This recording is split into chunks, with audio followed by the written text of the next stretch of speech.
अस्सलाम वालेकुम। वालेकुम सलाम।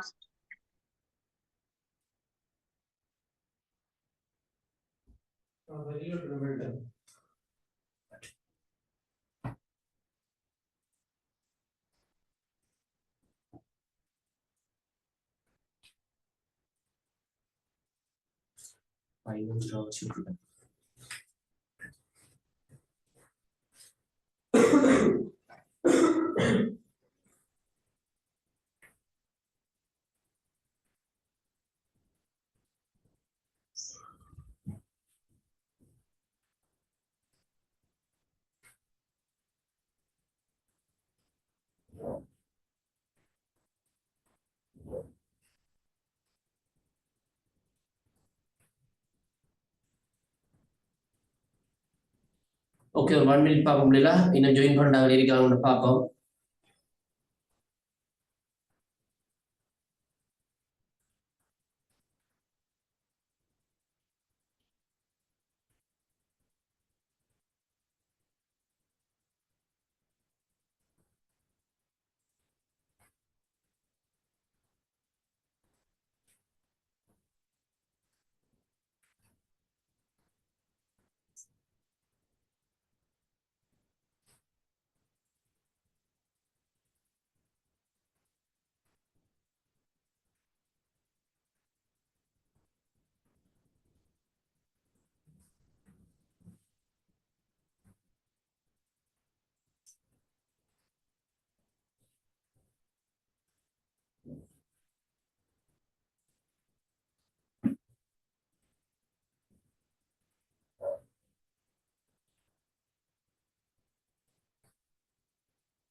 ஓகே, நாங்க கடந்த செஷன்ல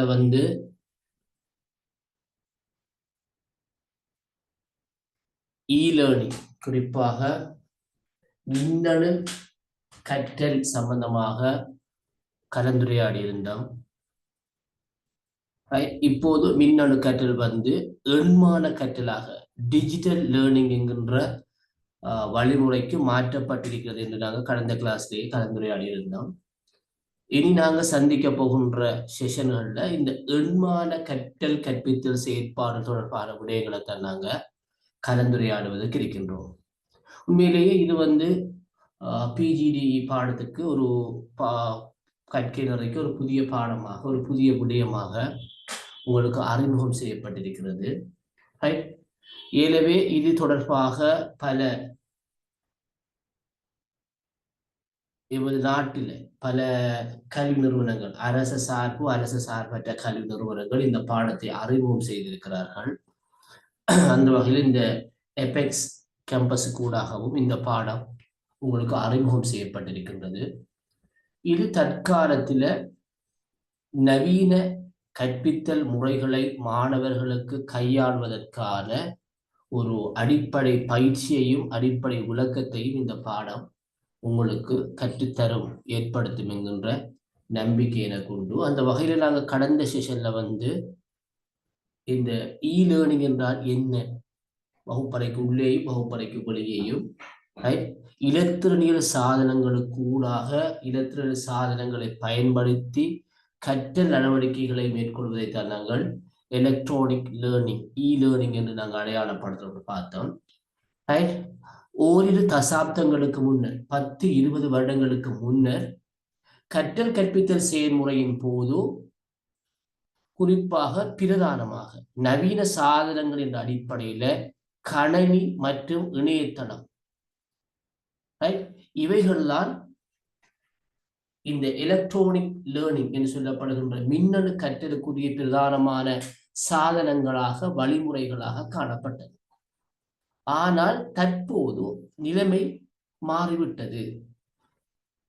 இப்போது கற்றல் கற்பித்தல் செயற்பாடுகள் இந்த எலக்ட்ரானிக் லேர்னிங் என்கின்ற வடிவத்தில் இருந்து மாறி டிஜிட்டல் லேர்னிங், எண்மான தொழில்நுட்பம், டிஜிட்டல் டெக்னாலஜி, எண்மான தொழில்நுட்பம் என்ற அடிப்படையில் இந்த வடிவம் மாற்றமடைந்து இருக்கிறது.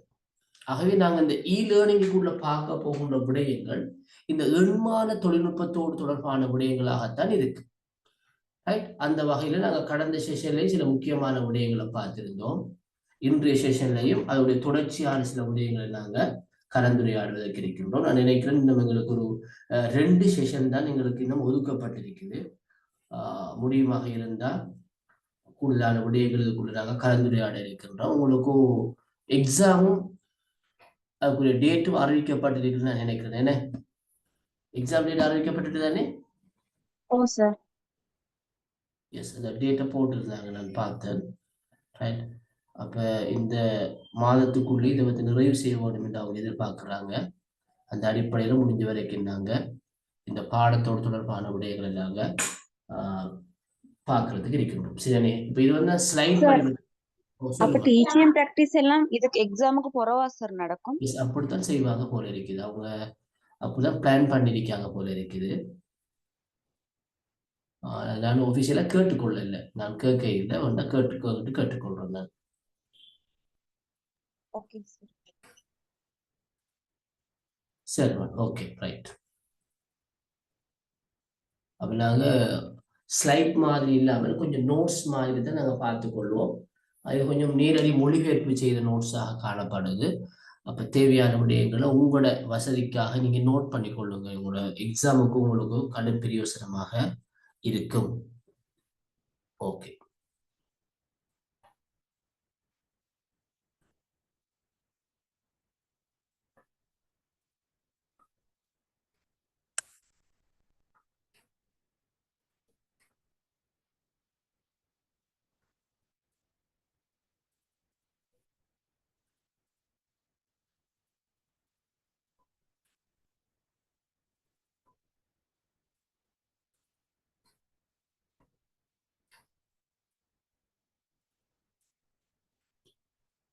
ரைட்.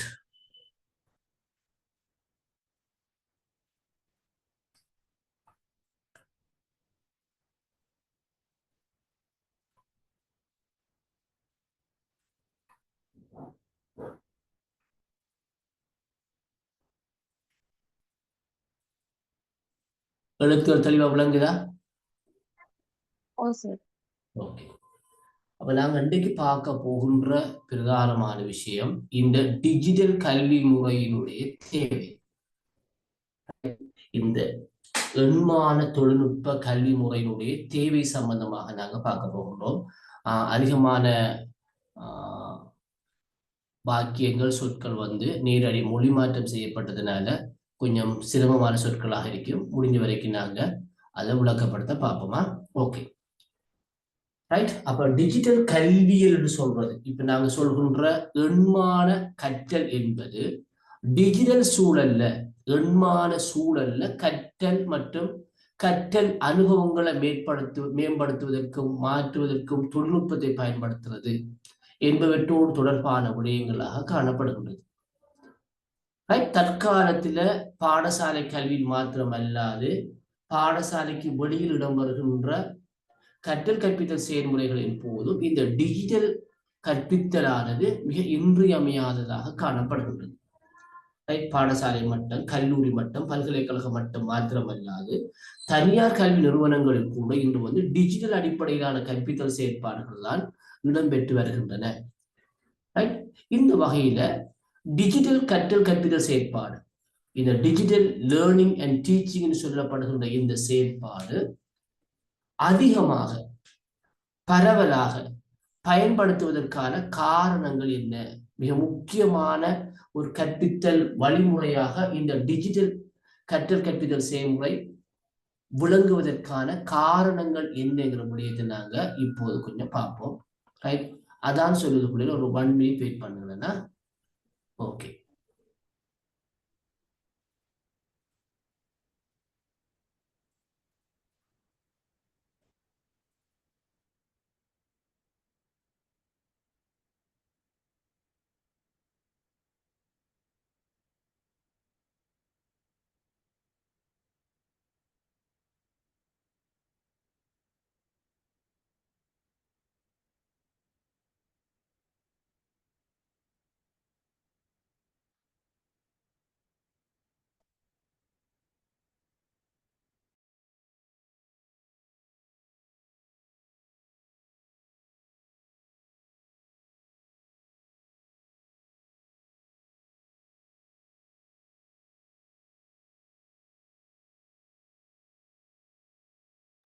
Okay, right.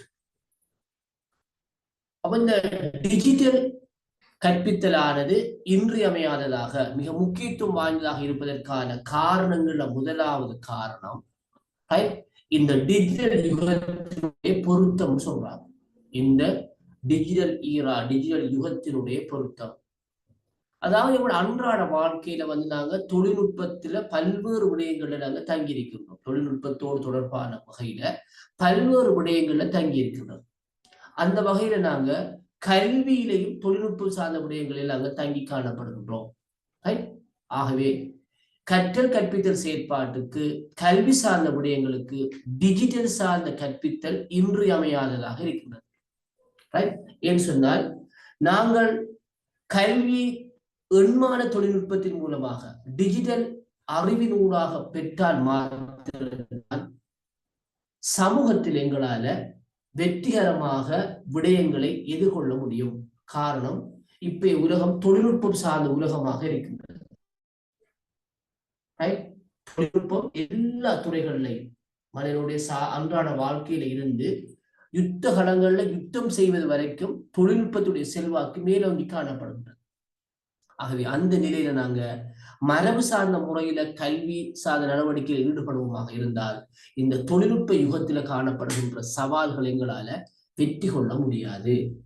ஆகவேதான் கல்வியில எண்மான தொழில்நுட்பத்தை டிஜிட்டல் தொழில்நுட்பத்தை பயன்படுத்த வேண்டிய தேவை மிக முக்கியமானதாக இருக்கின்றது. ஆகவே முதலாவது தேவை என்ன? தொழில்நுட்பம் சார்ந்த இந்த சமூகத்துல எங்களை வெற்றிகரமாக முகம் கொடுப்பதற்கான ஆற்றலை இந்த எண்மான கல்வி அறிவு எங்களுக்கு வழங்கும். இப்படித்தான் நாங்கள் அதை வந்து விளங்கிக் கொள்ள வேண்டி இருக்கிறது. Okay, right.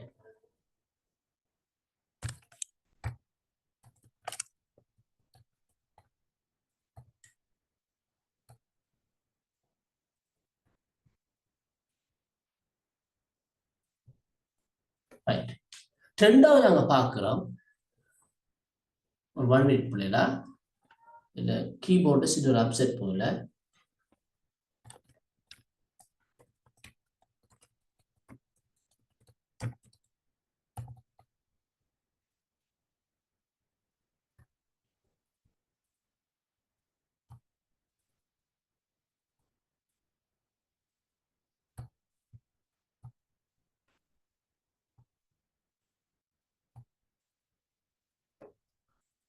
ரைட்.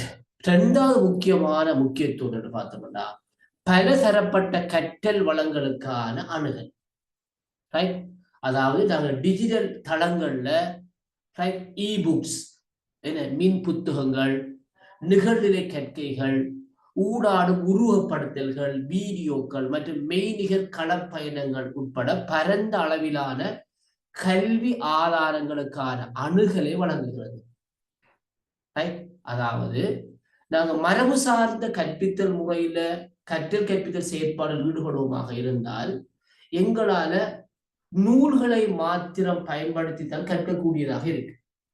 எங்களுக்கு கற்பதற்கு இருக்கின்ற ஒரே ஒரு ஆதாரம், ஒரே ஒரு வளம் நூல்கள் மாத்திரம்தான், பாட புத்தகங்கள் மாத்திரம்தான். ஆனால் இந்த டிஜிட்டல் கற்றலின் மூலமாக எங்களுடைய கற்றல் கற்பித்தல் செயற்பாடுகளை முன்னெடுக்கின்ற போது நாங்க மின்னணு புத்தகங்கள், நிகழ்நிலை கற்கைகள், வீடியோக்கள், மெய்நிகர் களப்பயணங்கள் போன்ற ஏராளமான கற்றலுக்கான ஆதாரங்கள், கற்றல் வளங்கள் எங்களால பயன்படுத்தக்கூடியதாக இருக்கின்றது.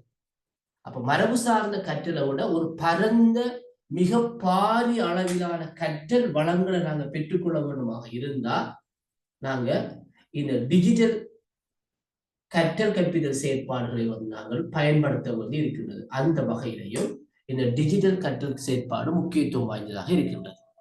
சரி, ரெண்டாவது விஷயம். மூணாவது பார்க்கிறோம் நாங்க தனிப்பயனாக்கப்பட்ட கற்றல் வாய்ப்புகள்.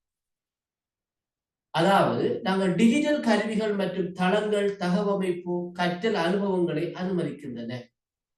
தனிப்பட்ட கற்றல் தேவைகளுக்கு உள்ளடக்கம் மற்றும் வேகத்தை வடிவமைக்கும்.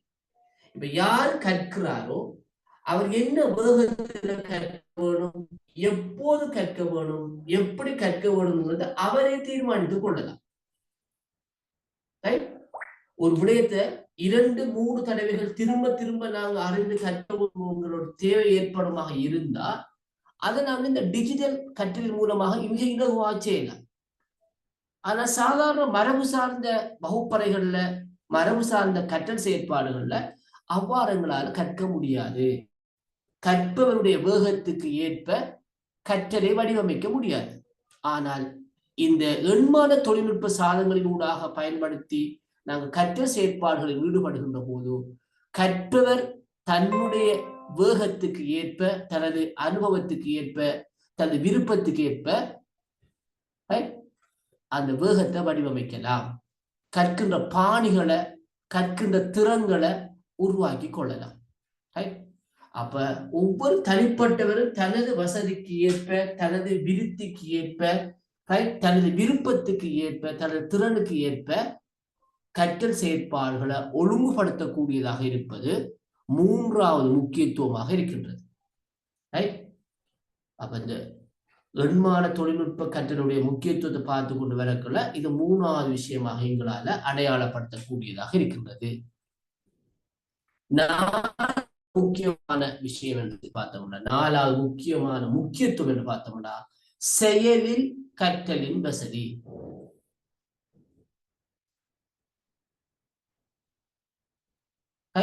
அதாவது இந்த டிஜிட்டல் கற்றல் செயற்பாடுகளின் போது இந்த டிஜிட்டல் கருவிகள், உருவப்படுத்தல்கள், விளையாட்டுகள், வினாடி வினாக்கள், கூட்டு நிகழ்நிலை திட்டங்கள் போன்ற செயலுறு கற்றல் அனுபவங்களில் கற்றவர்கள் ஈடுபடுத்தலாம்.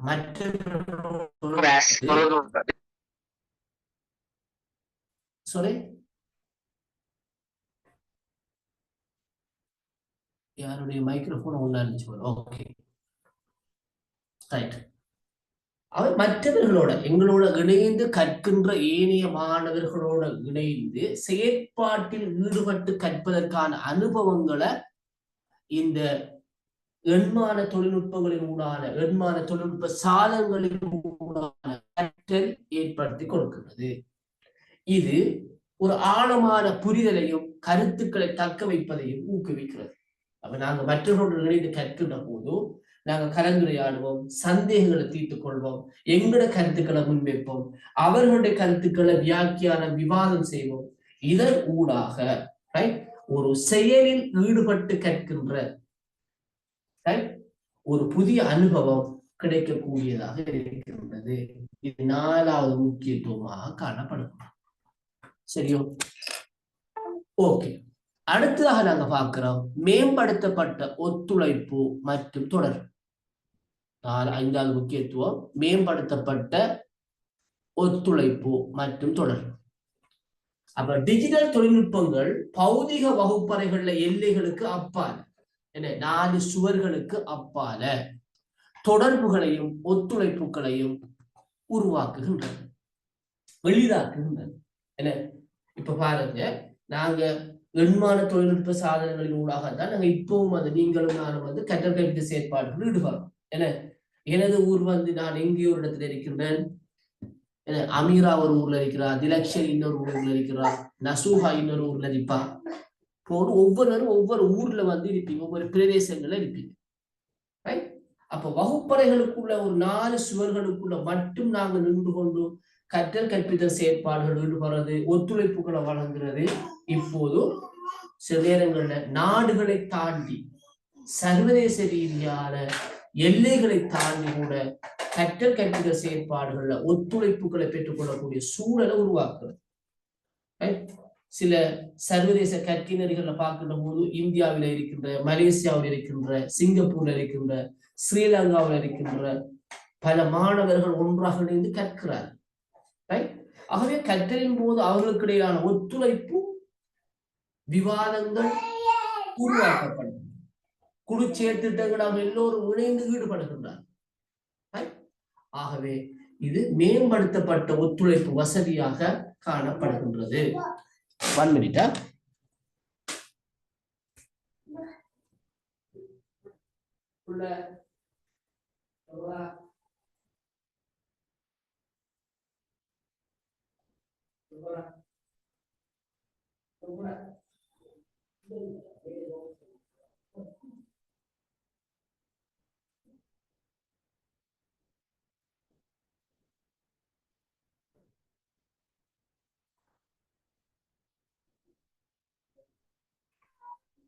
ஓகே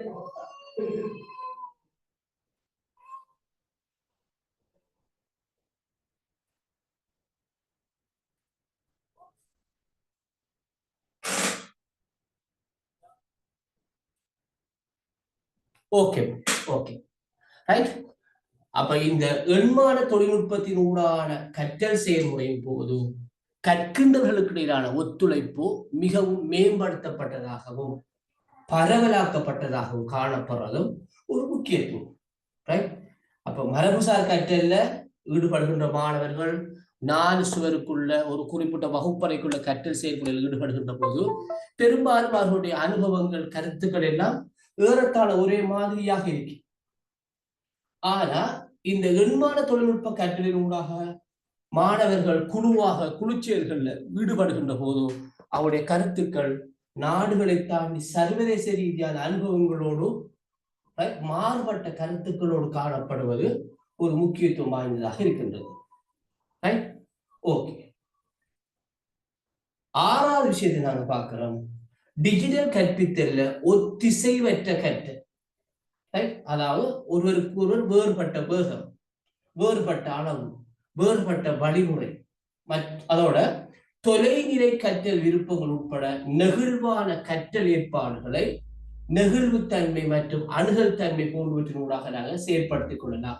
சுருக்கமா சொல்ல போனால் இதுல கற்றல்ல ஈடுபடுகின்றவர் தான் விரும்பிய நேரம், விரும்பிய விதமாக, விரும்பிய தடவைகள், விரும்பிய வேகத்துல கற்றுக்கொள்ளலாம். அப்ப இது ஒரு நெகிழ்வுத்தன்மையான ஒரு கற்றல் முறையாக இந்த டிஜிட்டல் தொழில்நுட்ப ரீதியான கற்றல் காணப்படுகின்றது.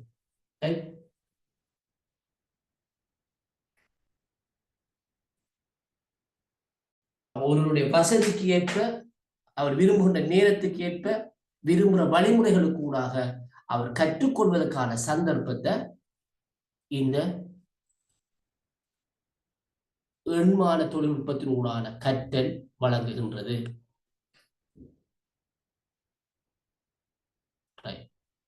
அடுத்த பாருங்க, உலகளாவிய கண்ணோட்டம் மற்றும் கலாசார பரிமாற்றம். அப்ப நிகழ்நிலை தளங்களின் ஊடாக கற்பவர்கள் உலகம் முழுவதிலும் இருந்து, நான் சொன்ன மாதிரி அமெரிக்காவில, பிரித்தானியாவில, இந்தியாவில, ஸ்ரீலங்காவிலன்னு சொல்லி உலகம் முழுவதிலும் இருந்து சகாக்கள், கல்வியலாளர்கள் வளங்களை இணைப்பதற்கான வாய்ப்புகளை வழங்கும். இது கலாசார விழிப்புணர்வு, உலகளாவிய திறன் மற்றும் பல்வேறு கண்ணோட்டங்களின் பரிமாற்றத்தை வளர்க்குது. அப்ப நான் சொன்ன மாதிரி ஒரு குறிப்பிட்ட ஊர்ல, ஒரு குறிப்பிட்ட பிரதேசத்துல இருக்கின்ற அந்த கண்ணோட்டம் அல்லாமலுக்கு இது ஒரு பரந்த சர்வதேச பார்வை, ஒரு உலகளாவிய கண்ணோட்டம் ஒன்றை உருவாக்குறதுக்கு இந்த எண்மான தொழில்நுட்ப சாதனங்களிலூடான கற்றல் வழி சமைக்கிறது. அடுத்தது நிஜ உலக பயன்பாடு மற்றும் உண்மையான மதிப்பீடு. நிஜ உலக பயன்பாடு மற்றும் உண்மையான மதிப்பீடு. அப்ப நாங்க நிகழ்நிலை கற்றல் செயற்பாடுகளூடாகவோ அல்லது வேறு வழிமுறைகளுக்கூடாகவோ நாங்கள் கற்கின்ற போதோ இந்த டிஜிட்டல் கருவிகள் நிஜ உலக காட்சிகளை உருவகப்படுத்தலாம். இவ்வாறான அந்த காட்சி இருக்கின்றது எங்களை உருவப்படுத்தல வழங்கலாம். இது கற்றவர்களுக்கு அறிவு, திறன், நடைமுறை சூழல்கள்ல அந்த அறிவையும் திறனை பயன்படுத்துவதற்கான ஆற்றலை ஏற்படுத்தும். குறிப்பாக டிஜிட்டல் மதிப்பீடுகள் தொழில்முறை செயற்பாடுகளை பிரதிபலிக்கும் மற்றும் உடனடி கருத்துக்களை வழங்கவும் கூடுதலாக இருக்கும். ஆகவே இந்த டிஜிட்டல் கருவிகளின் ஊடான மதிப்பீடு கற்பவர்களுக்கு ஒரு புதுவிதமான தொழில்முறையான செயற்பாடுகளில் ஈடுபடுவதற்கான அனுபவத்தை அவர்களுக்கு ஏற்படுத்தும் என்று கூறப்படுகின்றது. அடுத்த இன்னொரு இம்பார்ட்டன்ஸ், இன்னொரு முக்கியத்துவம் தான் இந்த எண்மான தொழில்நுட்ப சாதனங்களின் ஊடான கற்றலின் ஊடாக பெறுகின்ற அடுத்த முக்கியத்துவம் தான் புதுமையான கற்பித்தல் முறைகள். நாங்க சாதாரணமாக புராதன மரபு சார்ந்த கற்றல் கற்பித்தல் செயல்முறைகளின் போது நாங்கள் மரபு சார்ந்த கற்பித்தல் முறைகளை தான் பயன்படுத்துவோம். என்ன? விரிவுரை முறை, குழு முறை, கலந்துரையாடல் முறை, சிந்தனை கிளர்வு முறை என போல செய்தல் முறை என்று நாங்கள் ஒரு பழமையான காலாகாலமாக நாங்கள் பின்பற்றி வருகின்ற கற்பித்தல் முறைகளை தான் பயன்படுத்தும். ஆனால் இந்த எண்மான சாதனங்களின் ஊடாக டிஜிட்டல் டீச்சிங் அண்ட் லேர்னிங் இந்த மெத்தடின் ஊடாக நாங்கள் கற்கின்ற போது புதுவிதமான கற்பித்தல் முறைகளை எங்களால் கையாளக்கூடியதாக இருக்கு. ஏற்கனவே நாங்கள் பார்த்திருக்கின்றோம் புரட்டப்பட்ட வகுப்பறைகள், என தலைகீழாக மாற்றப்பட்ட வகுப்பறைகள். அதாவது மாணவர்கள் வகுப்பறை சூழலுக்கு வெளியிலே கற்ற விடயங்களை வகுப்பறையில் கலந்துரையாடுகின்ற, அது தொடர்பான சந்தேகங்களை தீர்க்கின்ற வகுப்பறைகளாக மாற்றியிருப்பார். அதாவது புரட்டப்பட்ட வகுப்பறைகள் நாங்கள் சொல்லுவோம். அதே போல பிளண்டட் டீச்சிங், கலப்பு முறை கற்றல் என்று நாங்கள் சொல்றோம். என்ன, பிசிக்கலாகவும் ஆன்லைனின் மூலமாகவும் நிகழ்நிலையின் மூலமாகவும் கற்கின்ற போது ஒரு புதுவிதமான அனுபவம் அங்கு கிடைக்கப்படுகின்றது. அப்ப இந்த புதிய கற்பித்தல் முறைகளானது கற்பவர்களுக்கு ஒரு புதுவிதமான அனுபவத்தையும் புதுவிதமான விளக்கத்தையும் வழங்கக்கூடியதாக இருக்கு. ஆகவேதான் இந்த புதுமையான கற்பித்தல் முறைகளை பற்றிய விளக்கம், அனுபவங்களை பெற்றுக்கொள்வதும் இந்த டிஜிட்டல் டீச்சிங் லேர்னிங் மெத்தடினுடைய முக்கியத்துவமாக காணப்படுகின்றது. அடுத்த நாங்க பார்க்கிறோம் தரவு உந்துதல் முடிவெடுத்தல். அப்ப டிஜிட்டல் தளங்கள்ல கற்பவர்களுடைய முன்னேற்றம், ஈடுபாடு பற்றிய தரவை வழங்குகின்றன. நாங்க மூடலினூடாக நாங்க கற்கின்ற போதும் நாங்கள் என்னென்ன விடயங்களை ஆராய்ந்திருக்கிறோம், என்ன செய்திருக்கிறோம், என்ன விடயங்களை தரவேற்றம் செய்திருக்கிறோம் என்ற விடயத்தை எங்களுக்கு கற்பிப்பவர்களுக்கு அது தொடர்பான தரவை வழங்கக்கூடியதாக இருக்கு. அப்ப இது கல்வியலாளர்களை அறிவுறுத்தல் உத்தி, தலையீடுகள் மற்றும் வள ஒதுக்கீடு பற்றிய தகவல் அறிந்த முடிவுகளை எடுக்க அனுமதிக்கிறது. நாங்கள் செய்கின்ற ஒவ்வொரு விஷயங்களை பற்றியும் முடிவெடுப்பதற்கு, எங்களை கற்பிப்பவர்களுக்கு, எங்களை மதிப்பீடு செய்பவர்களுக்கு முடிவெடுப்பதற்கான சந்தர்ப்பத்தை இது வழங்கும். எதிர்கால வேலைகளுக்கான தயாரிப்பு. அப்ப பல நவீன வேலைகளுக்கு டிஜிட்டல் கல்வி அறிவு தேவைகளுக்கு தெரியும். நாங்க டிஜிட்டல் தொழில்நுட்பத்தை நாங்க நிபுணத்துவம் உள்ளவர்களாக இருந்தால் மட்டும்தான் எதிர்காலத்துல இந்த வேலை உலகுக்குள்ள எங்களால வேலைகளை பெற்றுக்கொள்ள முடியும், எளிதாக வேலைகளை பெற்றுக்கொள்ள முடியும். அப்ப மரபு சார்ந்த கற்பித்தல் முறை, மரபு சார்ந்த அறிவோடு இருந்தமாக இருந்தால் இந்த தொழில்நுட்ப உலகத்தில் எங்களால இலகுவாக அவ்வளவு எளிதாக வேலைகளை பெற்றுக்கொள்ள முடியாது. அப்ப எதிர்கால வேலை உலகுக்கு எங்களை பயிற்றுவிக்கிறதும் இந்த டிஜிட்டல் தொழில்நுட்பம் சார்ந்த கற்றலுடைய முக்கியத்துவமாக காணப்படுகின்றது. அடுத்த இன்னொரு மிக முக்கியமான முக்கியத்துவம் தான் நீடித்து நிலைத்த தன்மை. அதாவது நீடித்து நிலைத்த தன்மைன்னு சொல்றது, நாங்கள் கற்றல் வளங்களாக பயன்படுத்துகின்ற ஆவணங்களை எங்களால மிக இலகுவாக சேமிக்க முடிகிறது, சேவ் பண்ணி வச்சுக் கொள்ளலாம். இந்த சேமிச்சு வச்சு கொள்றதுக்கு நாங்க ஹார்ட் காப்பீஸ், பேப்பர்ஸோ அல்லது வேறு வகையான சாதனங்களையோ யாரும் பயன்படுத்த தேவையில்லை. இதனால செலவு குறையும். அடுத்தது மிக இலகுவாக கையாளலாம். நாங்க என்ன விஷயத்தை நாங்க தேட வேணுமோ, பார்க்க வேணுமோ, உடனடியாக நாங்க எங்களோட கணனியில சேவ் பண்ணி வச்சுட்டு அந்த தலைப்பை டைப் பண்ணினோம்னா உடனடியாக எங்களோட திரையில அது வெளியில வரும். அப்ப சேமிச்ச விஷயங்களை உடனடியாக எடுத்து பார்க்கலாம். இப்ப நாங்க டாக்குமெண்ட்ஸை போட்டோ காப்பி பண்ணி புக் வடிவிலையோ அல்லது மொடியூல்ஸ் வடிவில வச்சுக்கணும், நாங்க உங்களை தேடணும். இதாவாறு இல்லை, நாங்க அறிவுறுத்தல நாங்க எங்களோட கணனிக்கு நாங்க வழங்குவோம். அந்த தலைப்புல உள்ள விஷயத்தை உடனடியாக எங்களுக்கு அது காட்சிப்படுத்து. அப்ப இது மிக முக்கியமான ஒரு தன்மை, ஒரு நீடித்து நிலைத்த தன்மை. அதே போல செலவு சிக்கனம், சேமிப்பு, இந்த விஷயத்தை நாங்க ஒரு முக்கியத்துவமாக கருதலாம். அடுத்தது நிபுணத்துவ மேம்பாடு.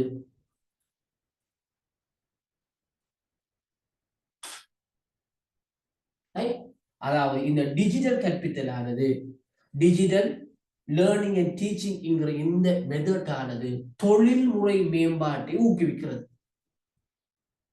அதாவது நாங்க என்னென்ன புது புது தொழில்நுட்பங்கள் அறிமுகம் செய்யப்படுகிறதோ, தொழில்நுட்ப இந்த உலகத்துல என்னென்ன புது புது விடயங்கள் இணைக்கப்படுகிறதோ அந்த விடயங்கள் பற்றிய விளக்கத்தையும் அறிவையும் அறிவுறுத்தலையும் அவர்கள் பெற்றுக்கொள்வதற்கான சந்தர்ப்பத்தை வழங்கும். புது புது விடயங்கள் மாறிக்கொண்டே வருகிறது, மாறுகின்ற விடயத்தை தொடர்ந்து பின்பற்றுவதற்கான ஒரு சூழலை ஏற்படுத்தி கொடுக்கும்.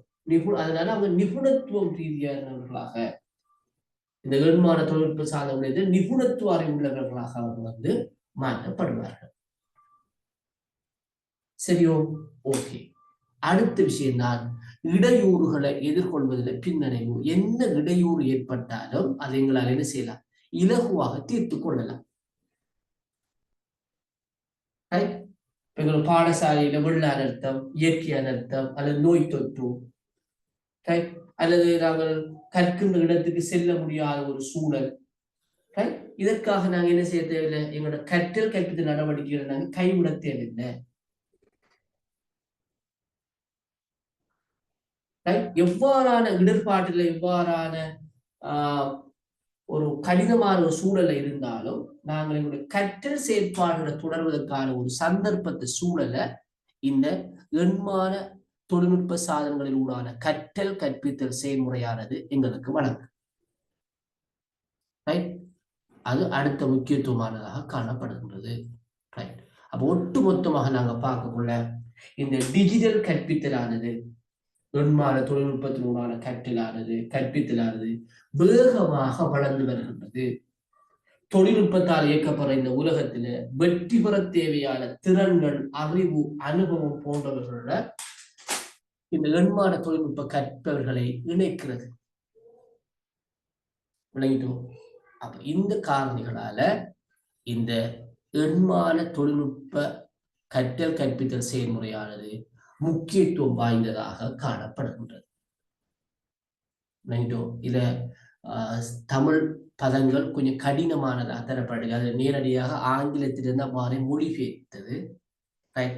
இது நான் வேறு ஒரு நிறுவனத்தினுடைய ஒரு பாடநெறிக்காக பயன்படுத்தியதை நான் உங்களுக்கு சொல்ல வேணும். ரைட், அதே விஷயத்தை அதே தலைப்பு மொழி இருக்கிறதால அந்த நோட்ஸ் நான் உங்களுக்கும் பயன்படுத்தி கொள்றேன். அவ்வளவுதான், விஷயம் ஒன்றுதான். ரைட், ஆகவே இந்த எண்மான தொழில்நுட்ப சாதனங்களில் ஊடான கற்றல் கற்பித்தல் செயல்முறையானது முக்கியத்துவம் வாய்ந்ததாக காணப்படுகின்றது. 13 விடயங்களின் அடிப்படையில் நாங்கள் இந்த முக்கியத்துவத்தை நாங்க 14 விடயங்களின் அடிப்படையில் நாங்க இந்த முக்கியத்துவம் நாங்க கலந்துரையாடி இருக்கின்றோம். சரிதானே? ஓகே. அப்ப இந்த ஸ்லைடை கொஞ்சம் பாருங்க. நோட்ஸ் ஸ்லைட் இல்ல, இந்த நோட்ஸை கொஞ்சம் பாருங்க. ஸ்கிரீன்ஷாட் எடுக்கிறேன்னு எடுத்துக்கொள்ளுங்க. அமீரா,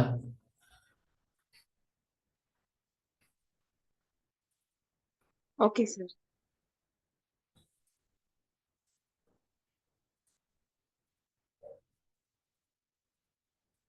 ஓகேவா? Okay sir.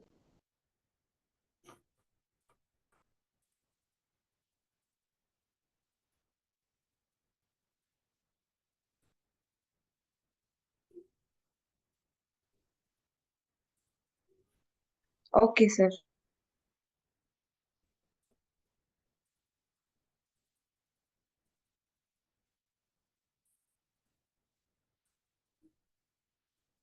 Okay sir.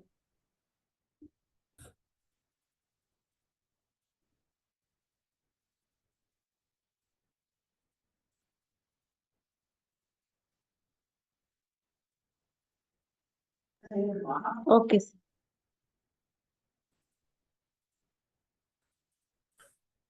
Right, okay.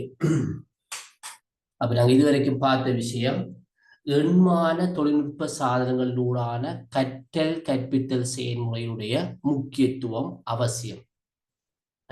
14 அடிப்படையான விடயங்களை நாங்க கலந்துரையாடி இருந்தோம். இதைத்தான் உங்களுடைய முதலாவது ஆக்டிவிட்டியாக நான் உங்களுக்கு வழங்குவதற்கு இருக்கிறேன். சரிதானே?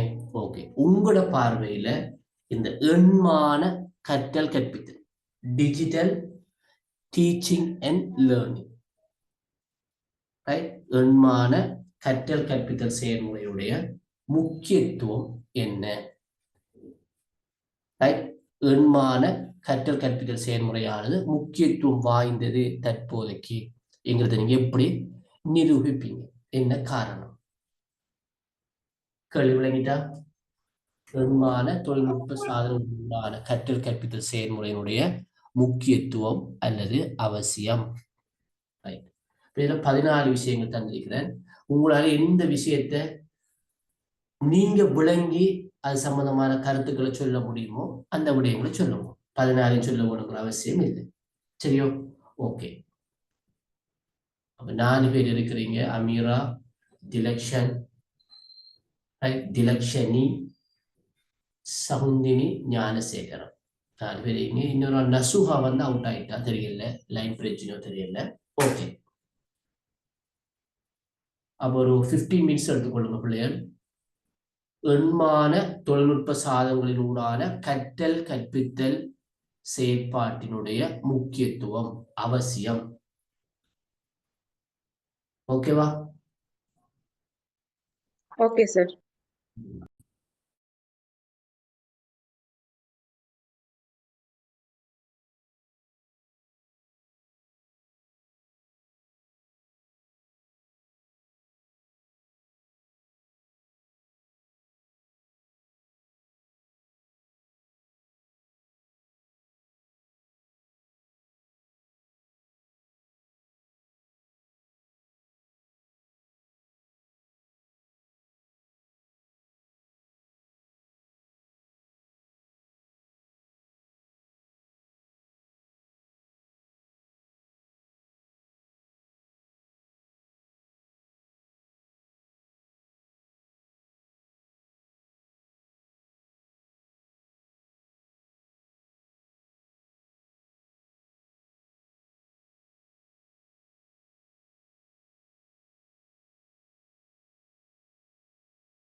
ஓகே பாப்பா பிள்ளைகள் 2 பேர் தான் இருக்கிறது, மற்றவங்க அவுட் ஆயிட்டாங்களோ?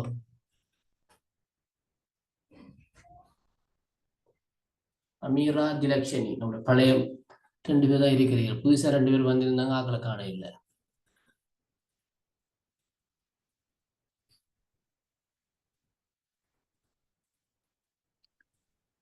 சார், எண்மான தொழில்நுட்பத்தினுடைய நன்மையாக நாங்க முழு நேர பயிற்சி தொழில்நுட்பத்தின் மூலம் எங்களோட நேரம் மற்றும் இட சுதந்திரம் அந்த தடைகள் இல்லாம நாங்க செயற்பட முடியும்.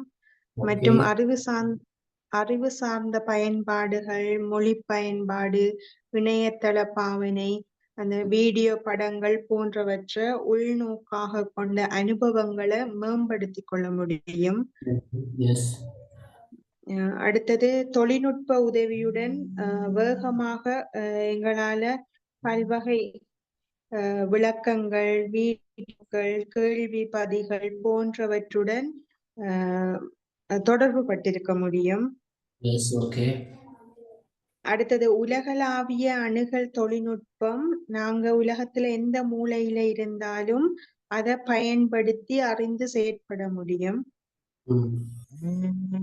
அடுத்தது குழந்தைகள் முதல் இளையோர் வரை இந்த விளையாட்டுக்கள் மூலமான கற்றல் செயலிகள் மூலம் வினோதமாகவும் சுவாரஸ்யமாகவும் கற்றுக்கொள்ள வாய்ப்புகள் கிடைக்கும். Very good. Yes. ஓகே, பாராட்டுக்கள். உங்களோட பார்வையில எண்மான தொழில்நுட்ப சாதனங்களினூடான கற்றல் செயல்முறையினூடாக பெற்றுக்கொள்ளக்கூடிய நன்மைகள், முக்கியத்துவம் என்ற அடிப்படையில் இந்த விஷயத்தை பார்க்கலாம்.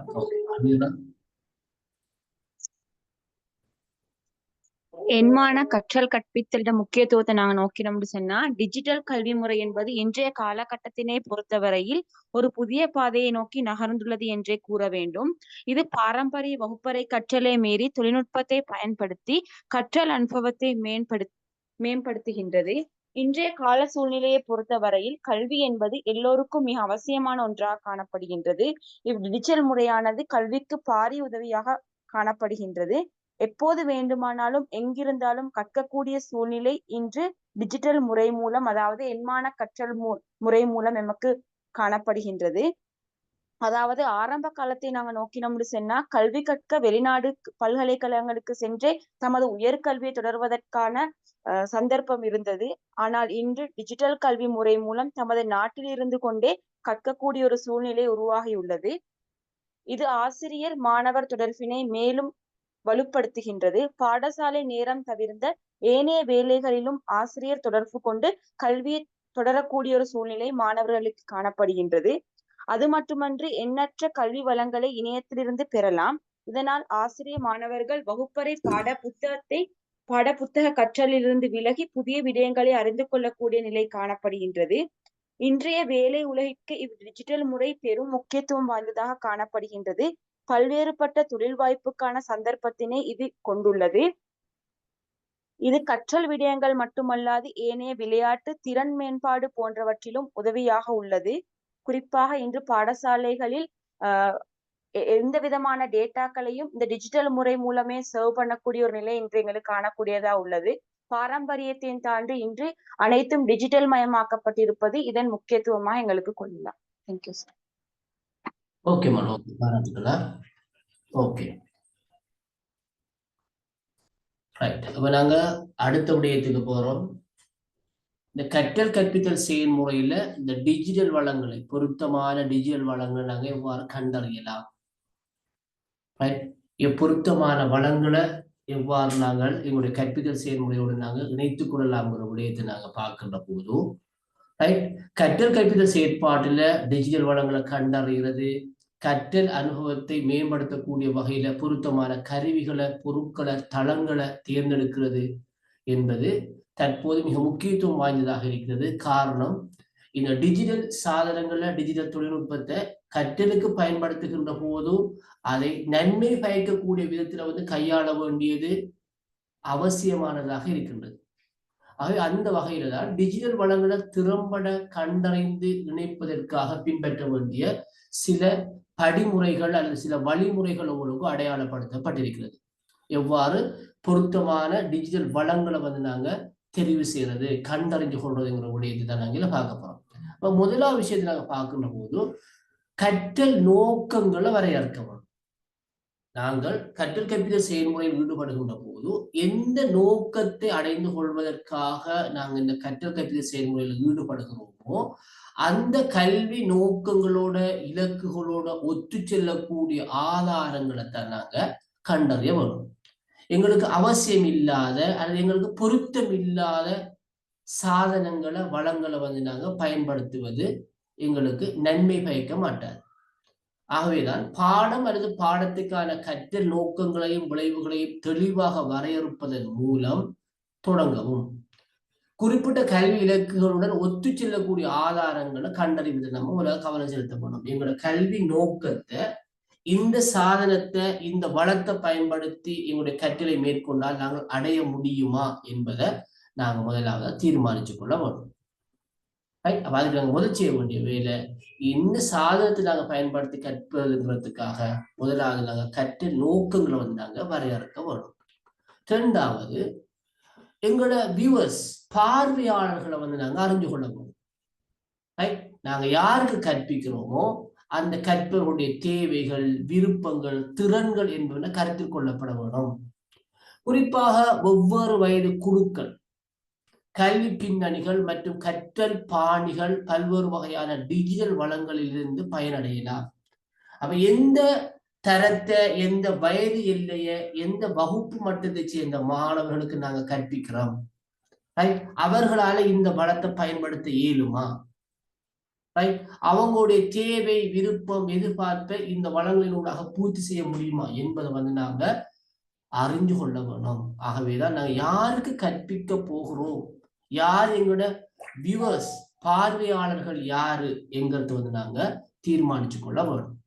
ஒரு பொருத்தமான கற்றல் வளத்தை நாங்க தெரிவு செய்வதற்கு. ரைட், அதாவது எண்மான தொழில்நுட்ப சாதனங்களின் ஊடான வளம். ஓகே. மூணாவது, நம்பகமான தேடுபொறிகள் மற்றும் இயங்கு தளங்களை நாங்கள் பயன்படுத்த வேண்டும். சர்ச்சிங் என்ஜின்ஸ், நாங்க பயன்படுத்துகின்ற சர்ச்சிங் என்ஜின்ஸ் வந்து ஒரு நம்பகமானதான, ஒரு ஃபெய்த்ஃபுல்லான, ஒரு உறுதியானதானதாக இருக்க வேண்டும். ஏன்னா டிஜிட்டல் ஆதாரங்களை கண்டறிய புகழ்பெற்ற தேடுபொறிகள், நாங்கள் வளமையா கூகுள் சொல்லுவோம், யாஹூன்னு சொல்லுவோம், என அப்படியான தேடுபொறிகள் மற்றும் கல்வி தளங்களை பயன்படுத்துவோம். ஏன்னா புறப்படுகின்ற தரவுகள் உண்மை தரவுகளாக, தகவல்களாக இருக்கு. ஆகவே நம்பகமான சர்ச்சிங் என்ஜின்ஸ் வந்து நாங்க கையாளுறதும் மிக முக்கியமான ஒரு விஷயமாக இருக்கிறது. நாலாவது, அந்நிய கல்வி இணையதளங்கள் மற்றும் களஞ்சியங்கள். பரவலான டிஜிட்டல் வளங்களை கட்டுப்படுத்துகின்ற மற்றும் தேடலை வழங்கக்கூடிய கல்வி இணையதளங்கள், களஞ்சியங்களை வந்து நாங்க ஆராய வேணும். குறிப்பாக OER சொல்லுவாங்க. OER கேள்விப்படுறீங்களா? OER தெரியுமா அமீரா? OER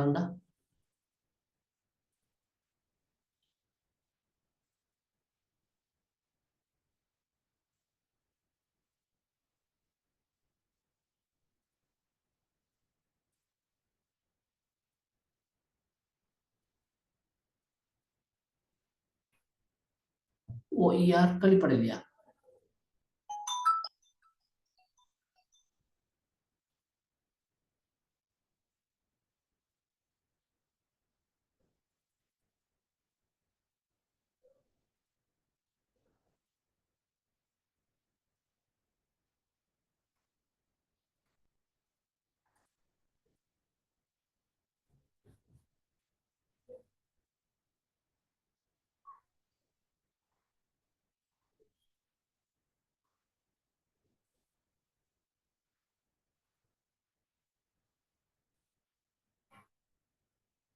ஹலோ, வாய்ஸ் தெளிவா இருக்க பிள்ளைங்க?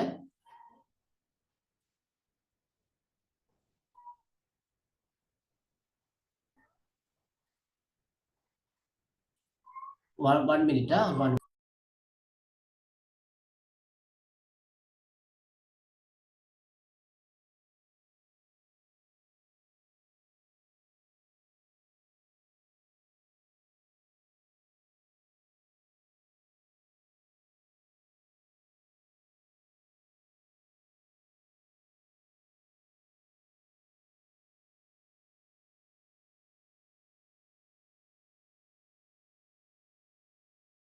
ஓகே, OER ஒன்றுமில்லை, ஓப்பன் எடுகேஷன் ரிசோர்சஸ், திறந்த கல்வி வளங்கள்.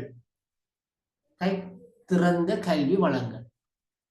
அடுத்தது கான் அகாடமி. என்ன, நாம கல்வி சம்பந்தமான எந்த தேடலை செய்வதாக இருந்தாலும் நாங்கள் கான் அகாடமிக்குள்ள போனோம்னா அது நிறைய விஷயங்கள் எங்களால தேடிக்கொள்ளக்கூடியதாக இருக்கு. அப்ப இவ்வாறான அந்நிய கல்வி இணையதளங்களை நாங்க அறிஞ்சிருக்க வேணும், தெரிஞ்சிருக்க வேணும். அதுவும் ஒரு அவசியமான ஒரு விஷயமாக இருக்கிறது. அடுத்தது நம்பகத்தன்மை மற்றும் தரத்தை சரிபார்க்கும். நாங்க பெறுகின்ற அந்த தகவல்கள், எந்த களஞ்சியத்திலிருந்து நாங்க தகவல்களை பெறுகிறோமோ அந்த டிஜிட்டல் வளங்கள்ல நம்பகத்தன்மை மற்றும் தரங்களை சரி பார்க்கும். அதாவது புகழ்பெற்ற ஆதாரங்கள், சக மதிப்பாய்வு செய்யப்பட்ட வெளியீடுகள் மற்றும் கல்வி நிறுவனங்களிலிருந்து ஆதாரங்களை நாங்க தேடுறது மிக பொருத்தமானதாக இருக்கு. ஏன்னு சொன்னா, நாங்க இணையதளத்துல ஏதாவது ஒரு களஞ்சியத்துல ஒரு தேடுபொறியினூடாக நாங்க தேடுற விஷயம் மிக பழமையானதாகவும் இருக்கலாம், ஒரு 20-30 வருஷத்துக்கு முந்தைய தகவலாகவும் இருக்கலாம். அப்ப காலாவதியான தகவல்கள் எங்களுக்கு அவசியம் இல்லை, இப்ப அப்டேட் பண்ணப்பட்ட தகவல் வேணும். அப்ப அந்த தகவலை நாங்க சரி பார்க்கிறதும் மிக முக்கியமான ஒரு விஷயமா இருக்கு. அடுத்தது ஊடாடுதல் மற்றும் ஈடுபாட்டை கவனிக்கிறது. ஊடாடுதல் மற்றும் ஈடுபாட்டை ஊக்குவிக்கக்கூடிய ஆதாரங்களை தேட வேணும். எங்களோட கற்றல் செயற்பாட்டுல கற்பவர்களை தீவிரமாக ஈடுபடுத்தக்கூடிய உருவப்படுத்தல்கள், ஊடாடும் வினாடி வினாக்கள், வீடியோக்கள், மெய்நிகர் ஆய்வகங்கள் போன்றவற்றை நாங்க இதற்காக நாங்க பயன்படுத்தி கொள்ளலாம். அதாவது இந்த டிஜிட்டல் லேர்னிங்ல ஈடுபடுகின்றவர்கள் விருப்பத்தோட ஈடுபாட்டோட செய்யக்கூடிய இந்த ஊடாடுகின்ற இந்த அம்சங்களை நாங்க தீர்மானிச்சு கொள்ள வேணும், கவனிச்சு கொள்ள வேணும். அடுத்து அணுகல் மற்றும் உள்ளடக்கத்தை உறுதி செய்யறது. அடுத்த விஷயம் என்ன, அணுகல் மற்றும் உள்ளடக்கத்தை உறுதி செய்யறது. அதாவது குறைபாடுகள் உள்ளவர்கள் உட்பட அனைத்து கற்பவர்களுக்கும் அணுகக்கூடிய ஆதாரங்களை தேர்வு செய்ய வேணும். கற்றல்ல மிகவும் ஆர்வமுடைய அல்லது மேம்பட்ட நிலையில காணப்படுகின்ற சிறப்பாக கற்கக்கூடியவர்களால மட்டுமல்லாது கற்றல் இடர்பாடுகளை கொண்டவர்கள் கூட அணுகக்கூடிய வகையிலான ஆதாரங்களை நாங்க தேர்வு செய்ய வேணும். இதற்காக நாங்க உரை, ஸ்கிரீன் ரீடர் போன்ற எழுத்துரு அளவுகள் போன்றவற்ற அம்சங்களை நாங்க சரி பார்த்துக் கொள்ள வேணும். எல்லோரும் இந்த சாதனங்களை, இந்த வளத்தை பயன்படுத்தி கொள்றதுக்கு இந்த அணுகல் மற்றும் உள்ளடக்கத்தை உறுதி செய்யறது மிக அவசியமான விஷயமாக இருக்குது. சரியோ?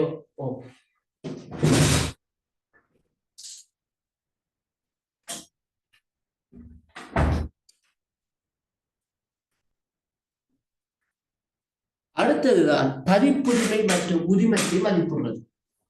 நாங்கள் டிஜிட்டல் ஆதாரங்களை பயன்படுத்துவதற்கும் பகிர்வதற்கும் சட்டபூர்வ உரிமை இருப்பதை உறுதி செய்வோம். நாங்கள் அதை பயன்படுத்திடுமா, இந்த கற்பித்த செயல்முறைக்கு இதை நாங்கள் கையாள முடியுமா எங்க அந்த உரிமத்தை நாங்கள் பார்க்கணும். ஏன்னா நாங்கள் பொருத்தம் இல்லாத அல்லது எங்களுக்கு உரிமை இல்லாத விடயத்தை நாங்கள் பயன்படுத்துவதன் மூலமாக ஏற்படக்கூடிய பிரச்சனைகளை நாங்கள் தவிர்த்து கொள்ளக்கூடியதாக இருக்கு.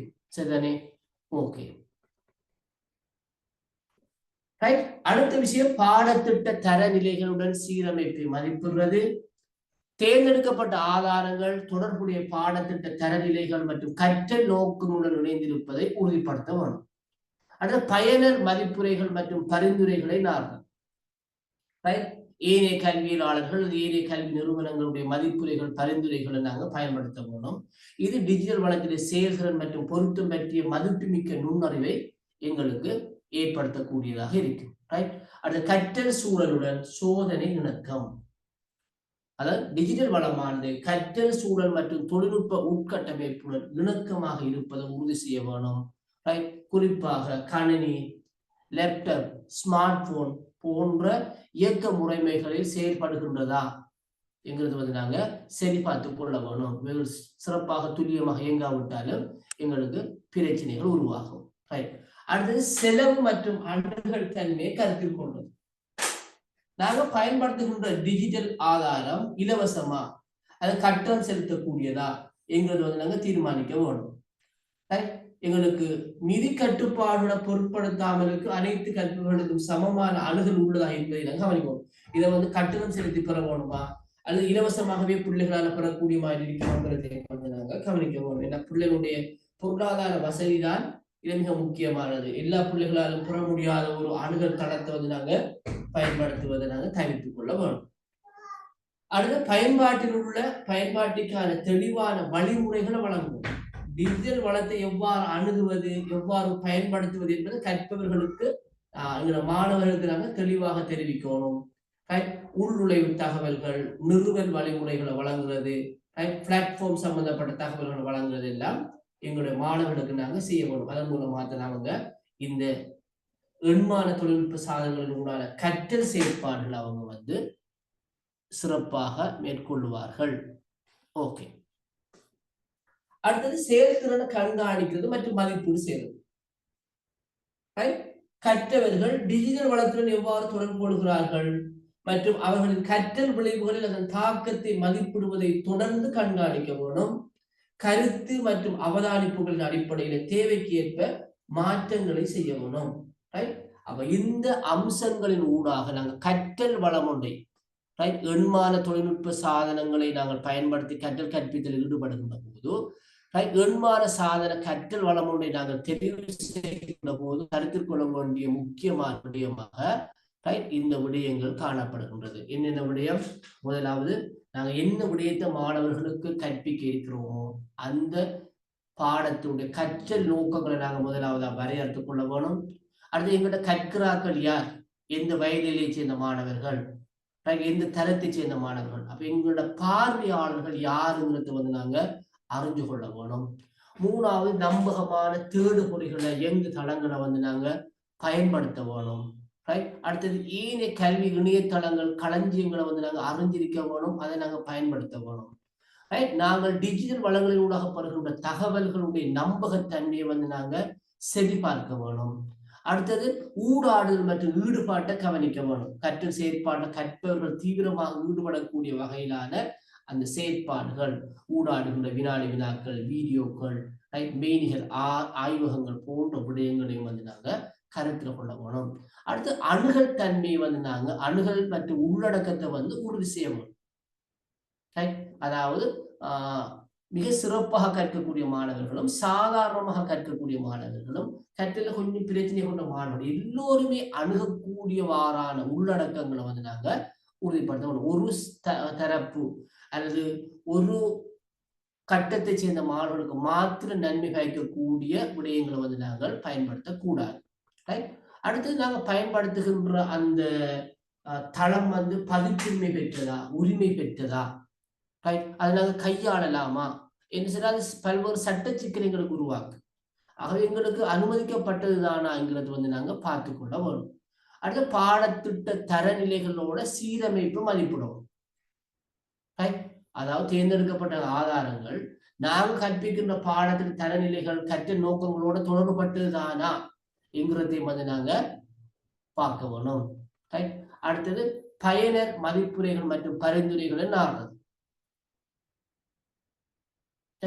ஏனைய கல்வியாளர்கள், கல்வி நிறுவனங்களுடைய மதிப்புரைகள் பரிந்துரைகளை வந்து நாங்க அறிந்திருக்க வேண்டியது மிக அவசியமானது. அது கற்றல் சூழலோட சோதனை இணக்கம். நாங்க பயன்படுத்தக்கூடிய அந்த சாதனங்களானது கணினி, லேப்டாப், ஸ்மார்ட் போன் போன்ற இந்த எண்மான தொழில்நுட்ப சாதனங்கள் முறையாக இயங்கக்கூடியதானா, இதுக்கு பொருத்தமானதானா, அதுக்குரிய வசதிகள் இந்த சாதனங்கள்ல காணப்படுகிறதா என்பதை வந்து நாங்க சரி பார்க்க வேணும். சில ஃபைல்கள், சில விடயங்கள் வந்து சில டிவைசஸுக்கு செட் ஆக மாட்டாது. அந்த ஃபைல் ஃபார்மேட்டை ஏற்றுக்கொள்ள மாட்டாது. அப்ப அதெல்லாம் பொருத்தமானதானாங்கிறதையும் பார்க்க வேணும்.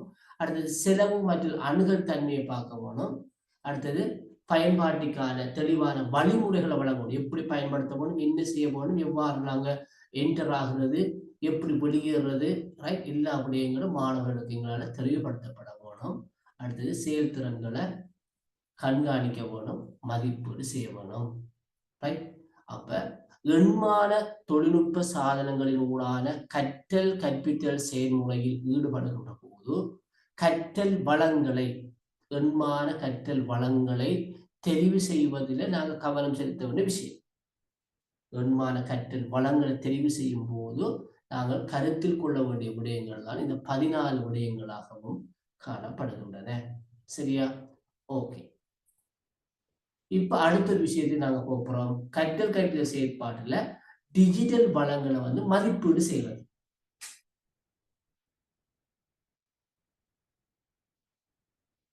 ரைட்.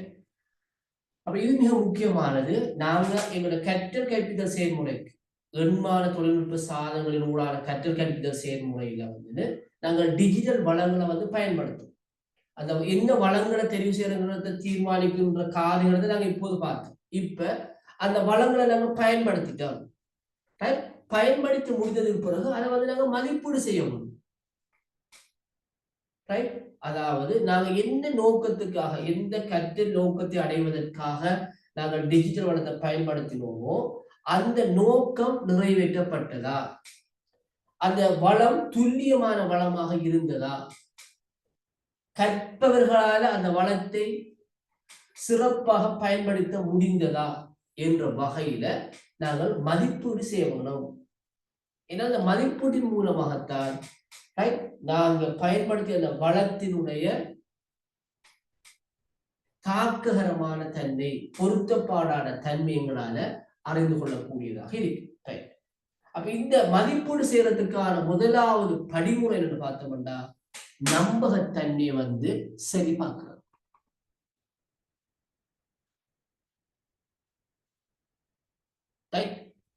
அப்ப டிஜிட்டல் ஆதாரத்தை நாங்க வருகின்ற அந்த டேட்டாஸ், அந்த தகவலுடைய மூலத்தை வந்து நாங்க சரி பார்க்க முடியும். இவை வந்து அந்த கல்வி, புகழ்பெற்ற கல்வி நிறுவனங்களால, அரசாங்கத்தால் அனுமதிக்கப்பட்ட நிறுவனங்களால, அல்லது குறித்துரைக்கப்பட்ட பெயர் காணப்படுகின்ற வெளியீட்டாளர்கள் மூலமாக இது பொருத்தமானதுதானா, இது நம்பகத்தன்மை உள்ள தகவல் தானா என்கிறது வந்து நாங்க முதலாவதாக சரி பார்க்கணும். சொன்னால் ஒரு பொருத்தமற்ற ஒரு நம்பகத்தன்மை குறைந்த நாங்க ஒரு வளர்த்த தகவலை நாங்க பயன்படுத்துவோமாக இருந்தால் மாணவர்கள் பெற்றுக்கொள்கின்ற அறிவும் தவறானதாக இருக்கு. ஆகவே நம்பகத்தன்மை மிக முக்கியமானது மதிப்பீட்டுல. இரண்டாவது முக்கியமான விஷயம் அதிகாரம் மற்றும் நிபுணத்துவத்தை மதிப்பிடுறது. அப்ப இந்த டிஜிட்டல் வளத்தை உருவாக்கினால் அல்லது ஆசிரியர் தகுதி மற்றும் நிபுணத்துவத்தை தீர்மானிக்கணும். இந்த விடயத்தில் தொடர்புடைய அனுபவம் அறிவும் கொண்ட தனிநபர்கள் அல்லது நிறுவனங்களை நாங்க பயன்படுத்தணும்.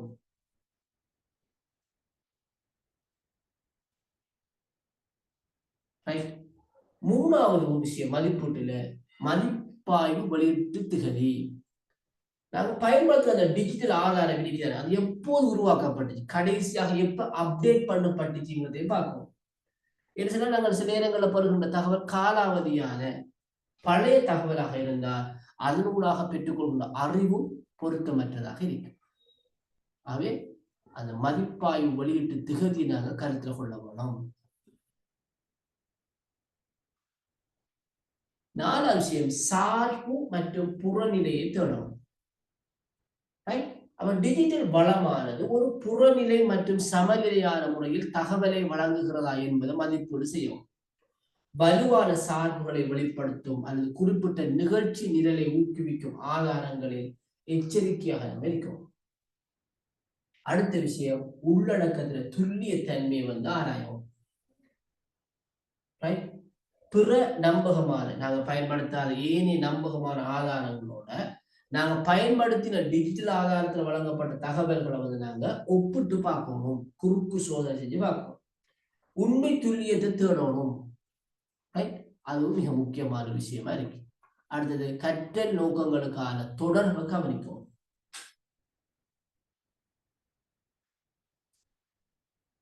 நாங்க கற்பிக்கின்ற பாடம், அந்த பாடநெறிக்கு நாங்க அமைச்ச நோக்கங்கள், நாங்க பயன்படுத்துற டிஜிட்டல் ஆதாரம் அந்த நோக்கங்களை ஆதரிக்கிறதா, அதனோட தொடர்புடையதானாங்கிற விடயத்தையும் வந்து நாங்க கருத்துல கொள்ள வேணும். ரைட். அடுத்தது ஊடாடுதல் மற்றும் ஈடுபாட்டை சரிபார்க்கிறது. டிஜிட்டல் வளம் கற்பவர்களை தீவிரமாக ஈடுபடுத்துகிறதா என்பதை தீர்மானிக்க வேணும்.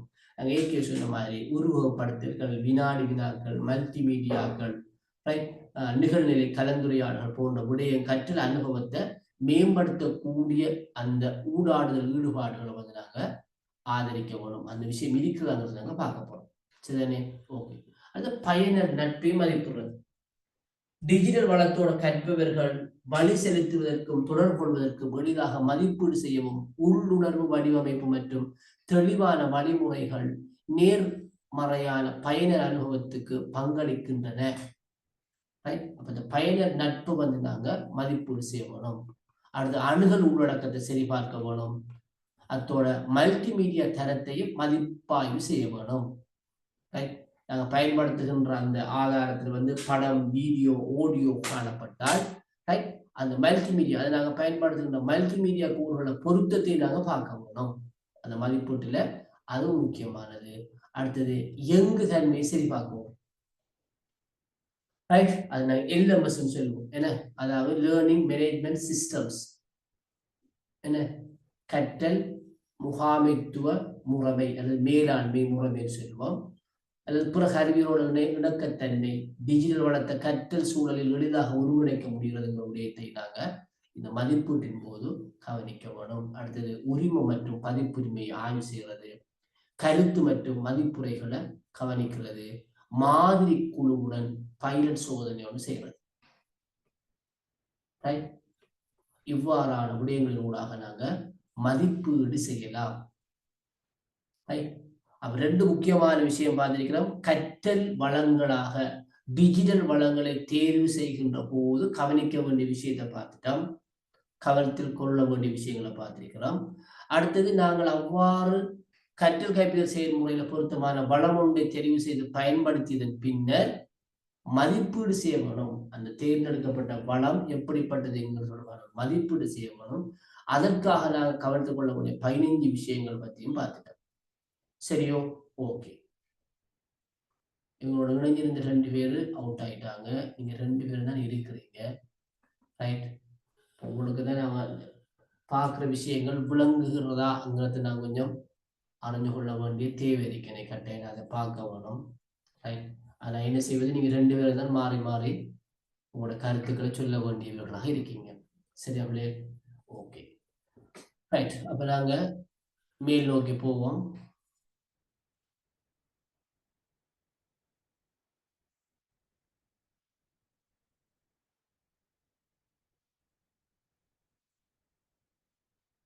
ரைட், இப்போ உங்களுக்கு தர அந்த ஆக்டிவிட்டிக்கான தலைப்பு தான். ரைட், எண்மாத தொழில்நுட்ப சாதனங்களின் ஊடான கற்றல் கற்பித்தல் செயற்பாட்டில் டிஜிட்டல் வளங்களை, எண்மாத தொழில்நுட்ப வளங்களை, ரைட், பொருத்தமான வளங்களை கண்டறிவதற்கு நாங்க என்னென்ன படிமுறைகளை பின்பற்ற வேணும். ரைட், கற்றல் கற்பித்தல் செயற்பாட்டில் டிஜிட்டல் வளங்களை நாங்கள் பயன்படுத்துவதற்கு என்னென்ன படிமுறைகளை நாங்கள் பின்பற்ற வேணும். டிஜிட்டல் வளங்களை எங்களோட கற்றல் கற்பித்தல் செயல்பாட்டில் பயன்படுத்தி நாங்கள் எண்மாத தொழில்நுட்ப கற்றல் செயல்முறையில் ஈடுபடுவதாயின் என்னென்ன வழிமுறைகளை நாங்கள் பின்பற்ற வேண்டும். சரிதானே? ஸ்கிரீன்ஷாட் எடுத்துக்கொள்ளும் பிள்ளைகள். Ameera? Okay sir.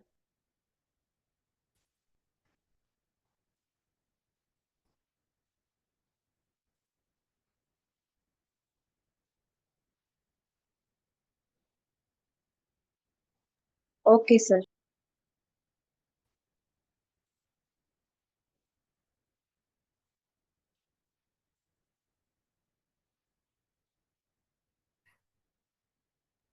Okay sir.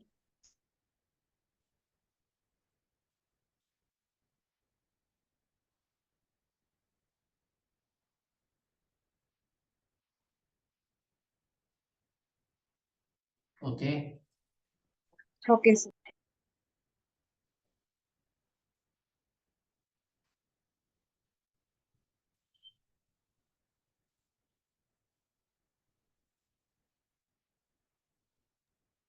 Okay sir.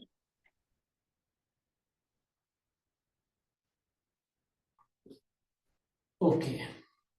இந்த ஆதாரங்களை வச்சு நீங்க என்ன விஷயத்துல கொஞ்சம் கடினமான தமிழ் சொற்கள் பயன்படுத்தப்படுறீங்க, என்ன பெரும்பாலும் ஆங்கிலம் நல்ல பொருத்தமான சொல். ரைட், நீங்க என்ன விளங்கினதை கொஞ்சம் தொகுத்து சொல்ல பாருங்க 2 பேருமா. ஓகே, ஒரு 15 மினிட்ஸ் டைம் எடுத்துக்கொள்ளுங்க.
எஸ் ஓகே பாப்போமா? இல்ல நசுஹா அன்னைக்கு லேட்.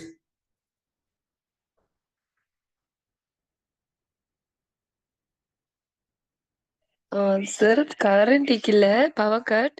அதுக்கப்புறம் இப்பதான் வந்துச்சு. சரி சரி ஓகே ஓகே. அமீரா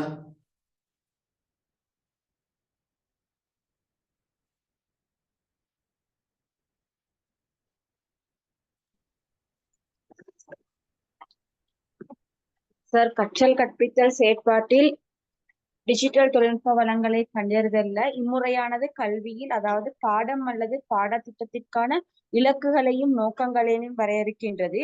அதாவது மாணவர்களுக்கு தேவையானதை மட்டும் வழங்கக்கூடிய வசதியினை இது கொண்டுள்ளது. கல்வி கற்கும் பலதரப்பட்ட குழுக்களுக்கு ஏற்ப கல்வியினை வழங்க முடியும். அதற்கான அனைத்து குறிப்புகளையும் பெறலாம். உதாரணமாக முன்பள்ளி மாணவர்கள், இடைநிலை மாணவர்கள், உயர்நிலை மாணவர்கள், அதாவது தொழிற்கல்வி வழிகாட்டலுக்கென பல்வேறுபட்ட விடயங்களை எமக்கு இதன் மூலம் பெற்றுக்கொள்ளலாம். கல்விக்காகவே தயாரிக்கப்பட்டுள்ள நம்பகமான தேடுபொறிகள் மற்றும் இயங்குதளங்களை உபயோகித்து பயன்பெறலாம். அடுத்ததாக, இன்று நாம் பாடத்திட்டத்தினை கூட PDF வடிவில் தரவிறக்கம் செய்கிறோம். இதற்கு காரணம் சட்டபூர்வமான உரிமையை இது கொண்டுள்ளதால். தேங்க்யூ. Okay ma'am. ஓகே, திலக்ஷனி.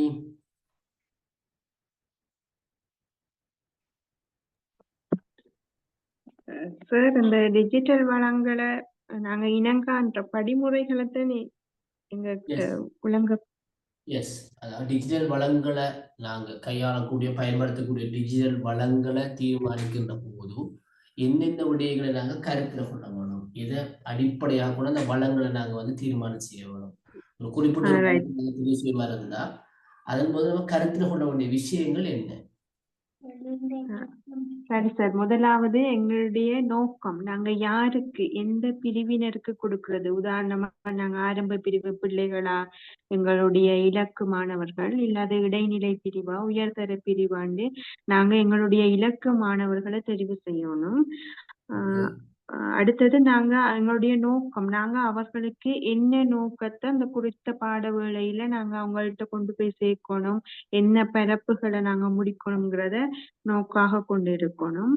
அடுத்தது அதை குறிப்பிட்ட காலத்துக்கு ஏற்ப அந்த மாணவர்களுக்கு பயிற்சிகளும் வழங்கக்கூடிய முறையில எங்களோட நேரத்தை நாங்க முகாமை செய்து கொள்ற அளவுக்கு நாங்க அதை ஒழுங்குபடுத்தி கொள்ளணும்.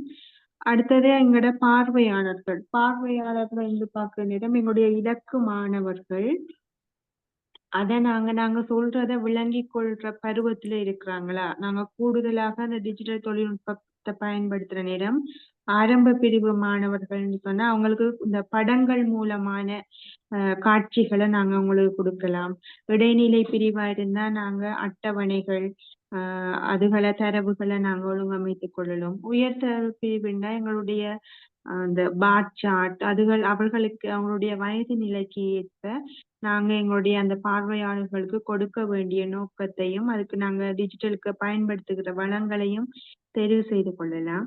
அடுத்தது தேடுதல் பொறிகள், நாங்க அவர்களுடைய கல்வி பரப்புக்கு எங்க இருந்து அவர்களுக்குரிய அந்த தகவல்களை பெற்றுக்கொண்டோம் அப்படிங்கிறத நாங்க தேடுதல் பொறியாக எடுத்துக்கொள்ளலாம். உதாரணமா இப்ப நாங்க பாடசாலை மட்டத்துல நாங்க கூடுதலாக NIE கொடுக்கப்பட்ட அந்த கைட்ல இருக்கிற தரவுகளை மட்டும் நாங்க மையப்படுத்தி அதுக்கு மேலதிகமான சில அறிவுகளை மட்டும் கொடுத்தால் போதும்.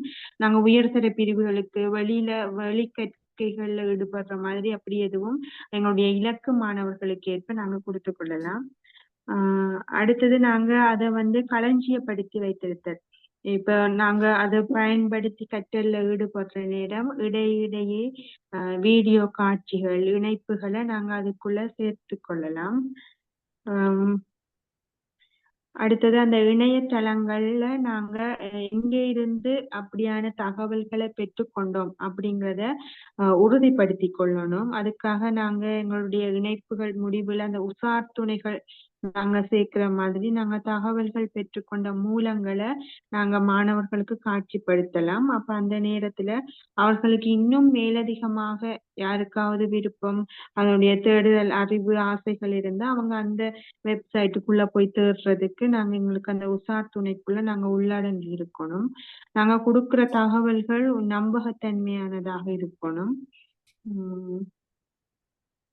அடுத்து அவர்களுடைய ஈடுபாடு எவ்வளவு அந்த குறித்த தொழில்நுட்பத்தினூடாக அந்த கற்றல் வேளையில அவங்க ஈடுபடுறாங்களான்னு நாங்க இடையிடையே செக் பண்ணி கொள்ளலாம். அதுக்காகத்தான் எங்களுக்கு ஒரு லெக்சர்ஸோ நாங்க செஷன் நடக்கிற நேரம் இடையிடையே அந்த குறிப்பிட்ட ஓரிரு நிமிடத்துக்கு மட்டும் காட்சிப்படுத்தி அவர்கள் இப்ப ஆன்லைன்ல இருக்கிறவங்க மட்டும் அந்த கூகுள் ஷீட் எல்லாம் போடுவாங்க.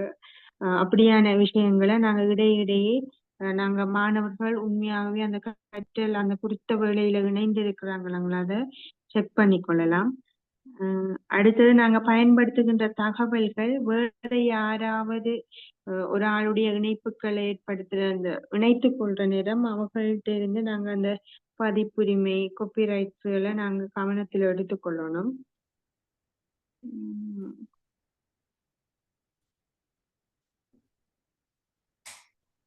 அடுத்தது இந்த சூழல் அவர்கள் இயங்குறதுக்கு ஏற்ப அந்த நாங்க பயன்படுத்துற தொழில்நுட்ப சாதனங்களை அவர்கள் பெற்றுக்கொள்றதுக்கு வசதி, அது அவர்களுக்கு அந்த சாதனங்களை வைத்திருக்கின்ற இட அமைப்புகள், இடத்தள அமைப்புகள் அது எல்லாம் நாங்க கவனித்துக் கொள்ள வேண்டும்.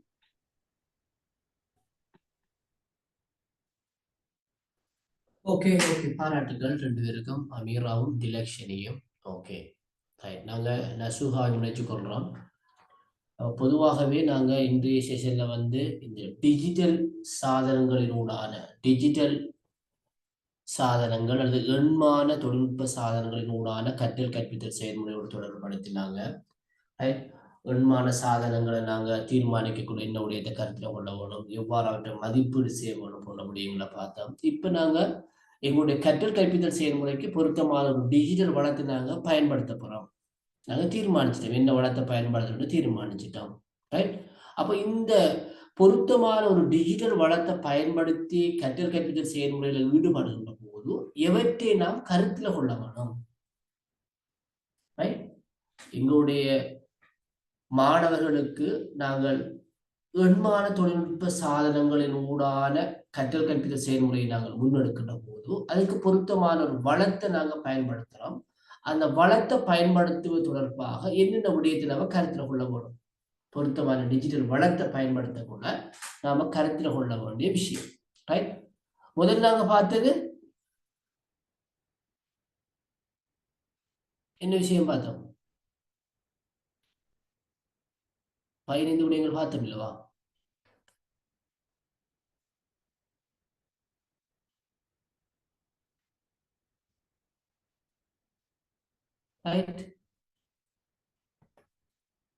கற்றல் கற்பித்தல் செயற்பாடு டிஜிட்டல் வளங்களை கண்டறிகிறது, என்னென்ன வளங்களை பயன்படுத்தலாம்ங்கிறத கண்டறிகிறது. சரியோ? இப்ப நாங்க பார்க்க போறது பொருத்தமான வளம் ஒன்று நாங்க எவ்வாறு தெரிவு செய்யலாம். பொருத்தமான வளம் ஒன்று நாங்க எவ்வாறு தெரிவு செய்யலாம்ங்கிற விடயத்தை நாங்க பார்க்க போகின்றோம். ரைட்.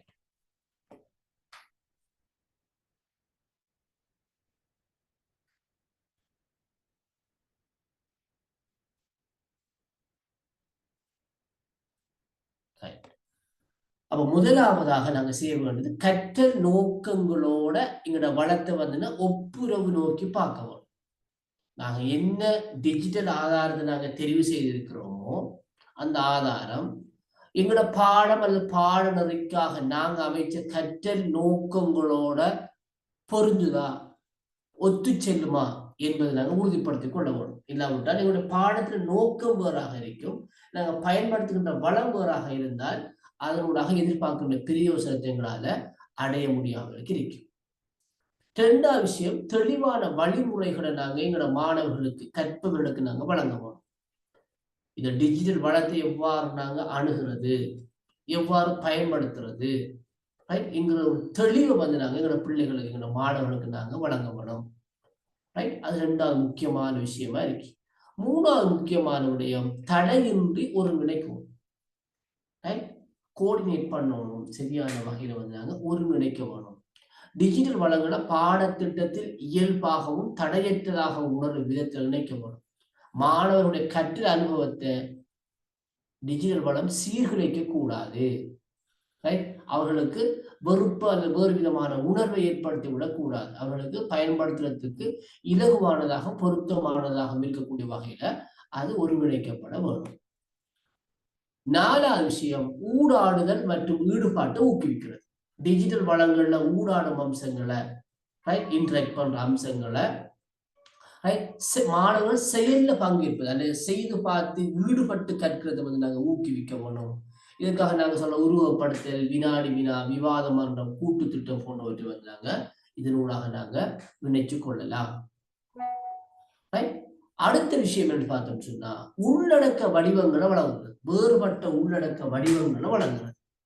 ரைட். வெறும் டாக்குமெண்ட்ஸை மாத்திரமே நம்ம கொடுக்காமலுக்கு படங்கள், வீடியோக்கள், ஆடியோக்கள், ரைட், அசையும் படங்கள், ரைட், அனிமேஷன்ஸ், இவ்வாறான விடயங்களை வந்து நாங்க பயன்படுத்தலாம். எங்களோட மாணவருடைய அந்த கற்றல் விருப்பங்களுக்கு ஏற்ப உள்ளடக்க வடிவங்களை வந்து வழங்குறது முக்கியமானது. அடுத்த வேறுபடுத்து அறிவுறுத்தல்கள். கற்றலில் ஈடுபடுகின்ற ஒவ்வொரு தனிப்பட்டவருடைய கற்றல் தேவை, ஆர்வம், திறன் என்பவற்றை பூர்த்தி செய்யக்கூடிய வகையில தனிப்பயனாக்கப்பட்ட கற்றல் அனுபவங்களை நாங்கள் டிஜிட்டல் ஆதாரங்களின் ஊடாக பயன்படுத்தவும். அவருடைய விருப்பத்துக்கு தேவைக்கு ஏற்ப கற்கக்கூடிய மாதிரி இருக்க வேணும். இங்கும் மாணவர்களுடைய தனியால் வேறுபாடு, தனிப்பட்ட விருப்ப உறுப்புகள் புறக்கணிக்கப்பட்டு செயற்பாடுகளை வந்து நாங்கள் திட்டமிட முடியாது. அடுத்தது விமர்சன சிந்தனை மற்றும் சிக்கலை தீர்ப்பதை வளர்க்கிறது. அதாவது பிரச்சனைக்கு தீர்வு காணுகின்ற ஆற்றலை உருவாக்குறது. அப்ப கற்றவர்கள் விமர்சன ரீதியாக சிந்திக்கவும், தகவல்களை பகுப்பாய்வு செய்யவும், சிக்கல்களை தீர்க்கவும் தேவைப்படுகின்ற டிஜிட்டல் வளங்களுக்குள் செயல்பாடுகளை வடிவமைக்கவும், நடைமுறை சூழல்ல காணப்படுகின்ற அறிவை பயன்படுத்தி அவர்கள் இதை மேற்கொள்வதற்கு நாங்கள் ஊக்குவிக்க வேணும். அடுத்த விஷயம் சுய வேக கற்றலை எளிதாக்குறது. அதாவது மாணவர்களுடைய இயல்பு, தேவை, கற்கின்ற வேகம் என்பவற்றுக்கு ஏற்ப அவங்க கற்றலுக்கான அந்த சந்தர்ப்பத்தை வந்து நாங்க வழங்கலாம். அடுத்த விஷயம் ஒத்துழைப்பு ஊக்குவிக்கிறது. தனித்தனியாக அவர்கள் கற்காமலும் குழுப்பணிகளை நாங்கள் இந்த எண்மான தொழில்நுட்ப சாதனங்களுடான கற்றலுக்கூடாக வழங்குகின்ற போது பல்வேறு மாணவர்கள் ஒன்றிணைந்து ஒரு ஒரு ப்ரொஜெக்ட், ஒரு செயற்திட்டத்தை, ஒரு பெரிய பணியை வந்து அவருடைய பல்வேறு பாகங்களை தனித்தனியாக மேற்கொண்டு ஒன்றிணைத்து அதன் மூலமாக அவங்களுக்கு ஒத்துழைப்பை உருவாக்கி கொள்வாங்க. அதே போல கூட்டு திட்டங்களும் வந்து இங்கு நடைமுறைப்படுத்தப்படக்கூடியதாக இருக்கு. அடுத்த விஷயம் படைப்பாற்றலுக்கான வாய்ப்புகளை வழங்குறது, கிரியேட்டிவிட்டி இருக்கும்.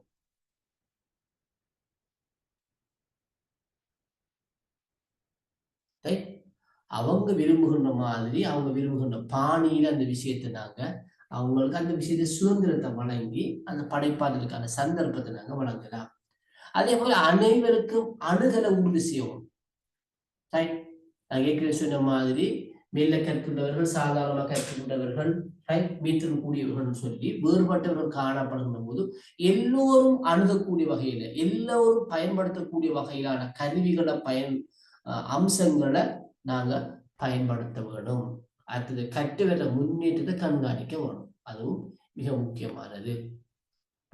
மாணவர்களை ஈடுபாட்டை கண்காணிக்க வேணும்.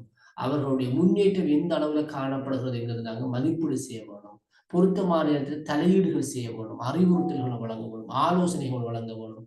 அவற்றின் ஊடாக கற்பவர்களுடைய முன்னேற்றங்களை வந்து நாங்கள் கண்காணிக்கக்கூடியதாக இருக்கும். அடுத்தது பிரதிபலிப்பு பயிற்சியை ஊக்குவிக்கிறது. அதே போல டிஜிட்டல் குடியுரிமை மற்றும் பாதுகாப்பு ஊக்குவிக்கிறது. தொழில்நுட்ப போக்குகளோட தற்போதைய நிலையில் அதை அப்டேட் பண்ணப்பட்ட புதிய புதிய தொழில்நுட்ப விடயங்களை, புதிய புதிய தொழில்நுட்ப ஆதாரங்களை பயன்படுத்துறதுக்கு மாணவர்களுக்கு தேவையான தகவல்களை, ஊக்குவிப்புகளை வழங்குறது. இவ்வாறான விடயங்களின் ஊடாக நாங்கள் இந்த செயற்திட்டத்தை வந்து நடைமுறைப்படுத்தலாம். சரிதானே? ஓகே. அப்ப இந்த இதையும் வந்து கொஞ்சம் ஸ்கிரீன்ஷாட் எடுத்துக்கொள்ளுங்களே, உங்களுக்கு நோட்ஸ் மாதிரி இருக்கும். உங்களுடைய எக்ஸாமுக்கு நீங்க ப்ரிப்பேர் பண்றதுக்கு உங்களுக்கு பயனுடையதாக இருக்கும். இந்த இதை கொஞ்சம் ஸ்கிரீன்ஷாட் எடுத்துக்கொள்ளுங்க.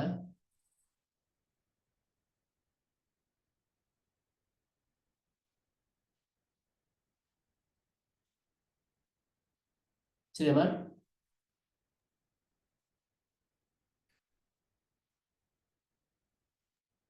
சரி சார்.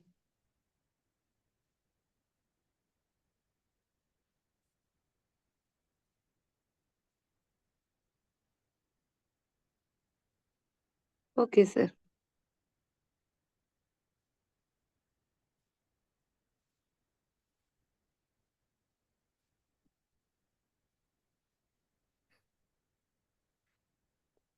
ஓகே.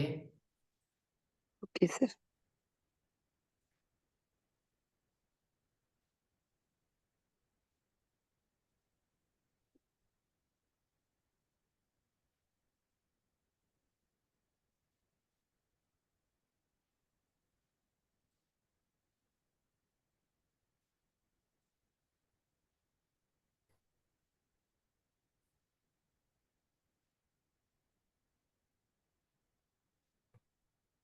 Okay right. ஆகவே நாங்க இ-லேர்னிங்ல எண்மான தொழில்நுட்ப சாதனங்களின் கற்றல் கற்பித்தல் செயற்பாடுகளை எவ்வாறு முன்னெடுப்பது, அதற்கு தேவையான அடிப்படைகளை நாங்கள் கலந்துரையாடி கொண்டிருக்கிறோம். ரைட். இந்த செஷன் நாங்கள் இதோட நிறைவு செய்து கொள்கிறோம். அடுத்த இன்னும் 2 செஷன் இருக்குன்னு நினைக்கிறேன். இந்த 2 செஷனில் நாங்கள் சந்திப்போம். ரைட். அது வரைக்கும் முடிஞ்சு கொண்டிருந்த உங்கள் அனைவருக்கும் நன்றிகள். அஸ்ஸலாமு அலைக்கும். Good night. வலைக்கும் சலாம் சார். ஜஸாக்கல்லாஹ்.